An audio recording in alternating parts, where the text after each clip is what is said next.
کہ آپ نے درود پاک پڑھا، اللہ تعالیٰ کا پاک نام زبان سے ادا کرنے کا آپ کو شرف حاصل ہوا اور بے دہانی سے آپ گزر گئے۔ آپ نے اللہ تعالیٰ پر اپنی توجہ کو مرکوز کیوں نہیں کی؟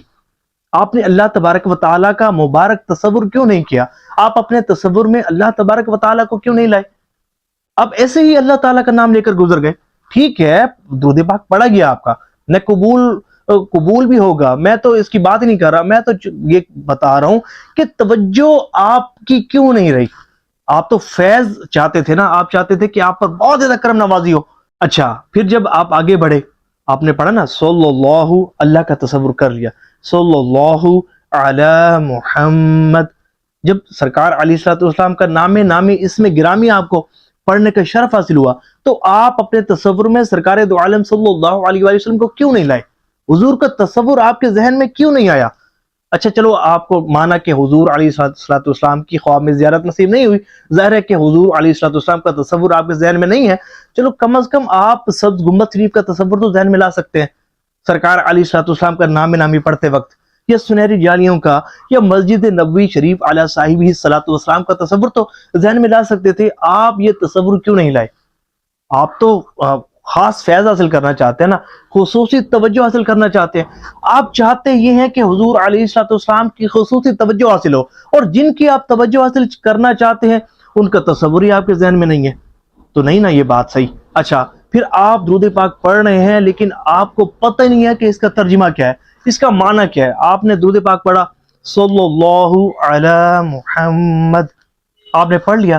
اب آپ کو نہیں پتا آپ نے کیا پڑھا ہے، آپ کو یہی پتا ہے کہ میں نے درود پاک پڑھ لیا۔ تو دیکھیں،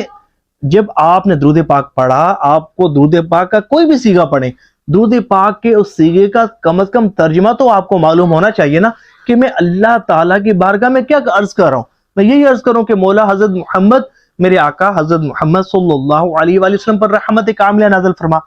میرے حضور پر درود بھیج۔ اب مجھے مطلب ہی نہیں پتا اور میں پڑھ رہا ہوں، ٹھیک ہے یہ قبول ہے، ثواب ملے گا، لیکن میں بار بار میں ذکر کر رہا ہوں کہ کوئی جو ہے وہ پریشان نہ ہو، ثواب ملے گا، قبول ہی قبول ہے، لیکن فیض کے حصول کے لیے یہ چیزیں، اللہ تعالیٰ کا تصور، سرکار علیہ الصلوۃ والسلام کا تصور، درود پاک جو پڑھ رہے ہیں آپ کو پتہ ہونا چاہیے، آپ کی زبان سے جو حروف کی ادائیگی ہو رہی ہے آپ کو پتہ ہونا چاہیے کہ ان کا مطلب کیا ہے۔ اچھا، پھر آپ نے یہ درود پاک پڑھ لیا، اور پھر پڑھتے ہوئے آپ کے ذہن میں یہ تصور کیوں نہیں آیا کہ میں مواجہ شریف کے سامنے حاضر ہوں، یا میں روضہ رسول صلی اللہ علیہ وسلم کے سامنے حاضر ہوں، یا میں مسجد نبی شریف علیہ صاحب الصلوۃ والسلام میں حاضر ہوں، میں سبز گنبد کے سامنے حاضر ہوں، اور جو اللہ تعالیٰ کی رحمتوں کا نزول یہاں ہو رہا ہے اس کے چھینٹے مجھ بدکار سیاہکار گناہگار پر بھی پڑھ رہے ہیں۔ یہ تصور آپ کے ذہن میں کیوں نہیں آیا؟ ہونا چاہیے تھا نا، آپ تو خصوصی فیض حاصل کرنا چاہتے ہیں، سرکار علیہ الصلوۃ والسلام کی خصوصی توجہ حاصل کرنا چاہتے ہیں۔ آج راز کی ایک بات بتاؤں، میرا جو درود پاک پڑھنے کا طریقہ ہے نا، جب میں درود پاک پڑھتا ہوں تو میں یہ تصور کرتا ہوں کہ میں سبز گنبد شریف کے سامنے حاضر ہوں، بعض اوقات سنہری جالیوں کو تصور کرتا ہوں، اور بعض اوقات مراقبے میں اپنے پیر و مرشد کو بھی ساتھ رکھتا ہوں۔ میں جب بھی تصور میں مدینہ شریف جاتا ہوں نا، جب بھی تصور میں مدینہ شریف جاتا ہوں تو اکیلا نہیں جاتا، میری کوئی حیثیت اوقات نہیں ہے میرے پیر و مرشد کے بغیر، تو میں اپنے پیر صاحب کو ساتھ رکھتا ہوں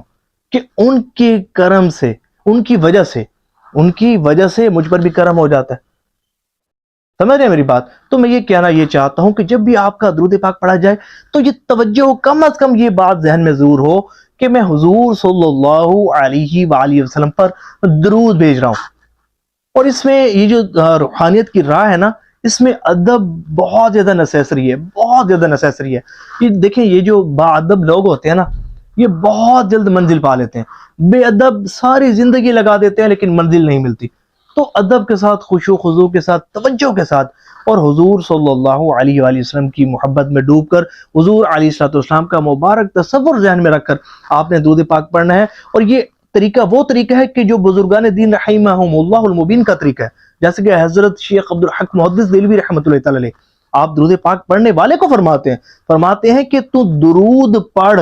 اور کس طرح پڑھ؟ فرماتے ہیں کہ اس طرح پڑھ کہ گویا کہ سرکار دو عالم صلی اللہ علیہ وآلہ وسلم تیرے سامنے رونق افروز ہیں، تیرے سامنے بیٹھے ہوئے ہیں، اور تیرا پڑھا گیا درود پاک سن بھی رہے ہیں اور تجھے دیکھ بھی رہے ہیں۔ تو جب اس طرح تصور کے ساتھ آپ درود پاک پڑھیں گے، جب گناہوں سے کنارہ کشی اختیار کریں گے اور جو طریقہ میں نے آپ کو بتایا اس طریقے کے مطابق آپ درود پاک پڑھیں گے تو وہ توجہ نصیب ہوگی، وہ خشوع خضوع نصیب ہوگا، اور وہ رکعت اور وہ کیفیت بنے گی کہ جس کا آپ اندازہ بھی نہیں کر سکتے، وہ برکتیں آپ کو ملیں گی اور وہ فضائل و برکات آپ کو نصیب ہوں گے کہ جس کا آپ اندازہ بھی نہیں کر سکتے۔ اور درود پاک پڑھتے ہوئے یہ نیت ضرور رکھا کریں کہ میں اللہ کی رضا کے لیے درود پاک پڑھوں، اور حضور نبی پاک علیہ السلام کا یہ حق ہے کہ آپ پر درود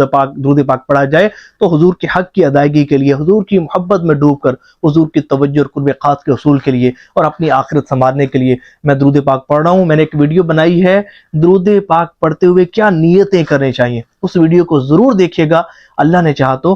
بہت زیادہ فائدہ ہوگا۔ اللہ کریم توجہ کے ساتھ، خشوع و خضوع کے ساتھ ہمیں درود پاک پڑھنے کی توفیق عطا فرمائے۔